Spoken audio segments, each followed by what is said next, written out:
On this episode, we look at this plant here and talk about where this system might be going in the next 5 years.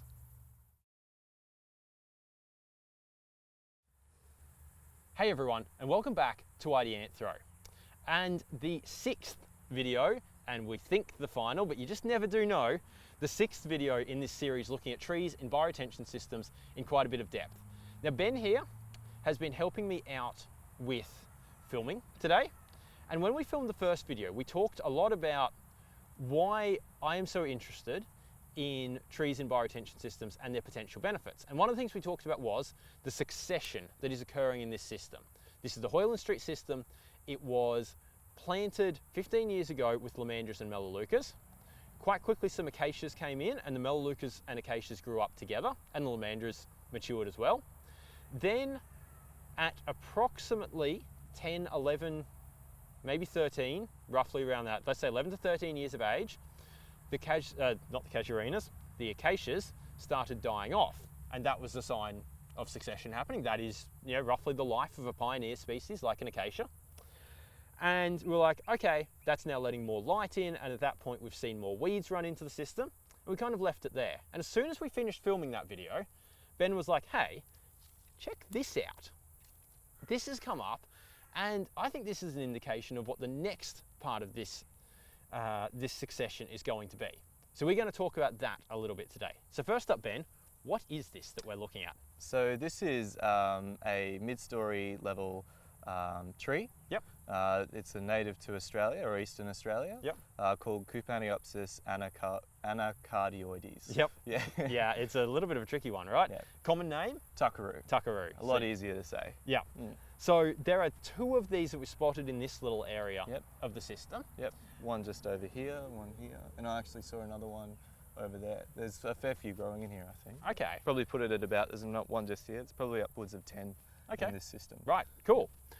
And so what we then noticed when we went for a little bit of a walk is that there are quite a few of them on the street, just up here. They've been planted for aesthetic purposes. Yes.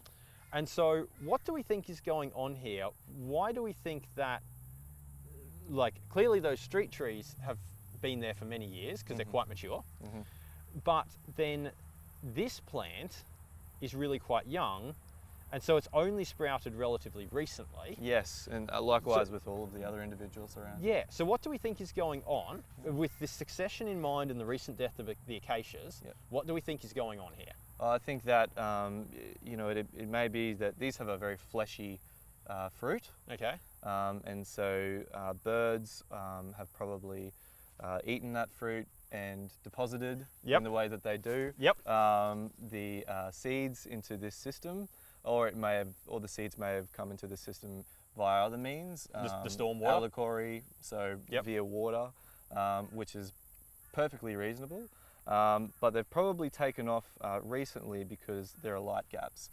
So it is exactly as you suggest, Jack. I think that this is a really good indication that succession is happening in this system, that there are natural things happening and natural succession, and this is just an indication of the system entering its next stage with Cupaniopsis, or this tuckaroo, becoming a dominant mid-story level plant vegetation. Cool. And so something that we touched on when we first saw these a couple of hours ago, because we've been filming since we first noticed them, was that we then got talking a little bit about, okay, this system has never been maintained. Well, I shouldn't say never. It was maintained in the first 4 years of its life, but then not in any manner for weed or vegetation management in the most recent 10 years of its life. And therefore, as those acacias have died off, we've got more sun in here and more weeds in here. What do we think, based on the fact that we can see succession? We'll call it natural succession, even though it's coming from a street tree, but it's succession I'd happening. still call it natural. Yeah, because we're not planting this. Yeah. So let's call it natural on that basis. Yeah. We've got natural succession happening here.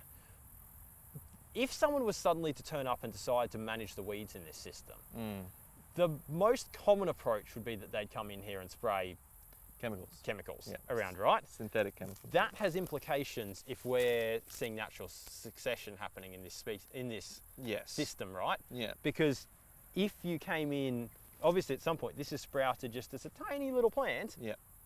And yeah, if you were spraying weeds around, spraying chemicals around, yeah. we've got a problem there, right? Because we Yeah. might accidentally knock this off Yeah. and never even see it happening. Overspray, off-target spray is a very common thing, Yep. and it definitely might hinder the natural succession, the growth of these plants, which I think, as we'll discuss, confer an advantage to this type of system in the form of shade and suppressing weed growth. So it would definitely hinder the development of these types of plants in this system, I think. Yeah, because I'm looking at this and seeing, for many years Hoyland Street was really free of weeds in the centre of this, and was just like this great example of trees in bioretention, like they can really help reduce our maintenance costs. Then all the acacias died, and it was like, oops, hang on, wait, there's weeds getting in here. You'll even be able to see that just behind us. Yeah, this isn't quite the way we thought it would be. But potentially in the future, with these coming through, give these another couple of years or so, they get up, this canopy is going to fill back in again, and suddenly it's not as happy for the weeds again, and this system's more complete. And we're just seeing it cycle through. But we've got to give this stuff the chance to get established. And I believe that these are longer lived than the acacia as well. Okay. So this may be just a very, albeit human influenced, natural order of things. You'd assume that they were longer lived than the acacias, because you wouldn't plant them as street trees otherwise, because no council is going to want their street trees to die every 10 years. Over. So so we are going to be super interested to watch this system over the next few years and see whether these come through. I hope nothing accidentally happens to them and they don't get knocked off by well-meaning but unfortunate maintenance at some point. But I don't think so. It's been 10 years since this was maintained, so the odds of it suddenly starting are pretty low. Ben, thank you for sharing your thoughts. Thank you for spotting this and explaining to me what was going on here. I really appreciate it. No worries. Thank you for tuning in, and we'll see you next time. See ya.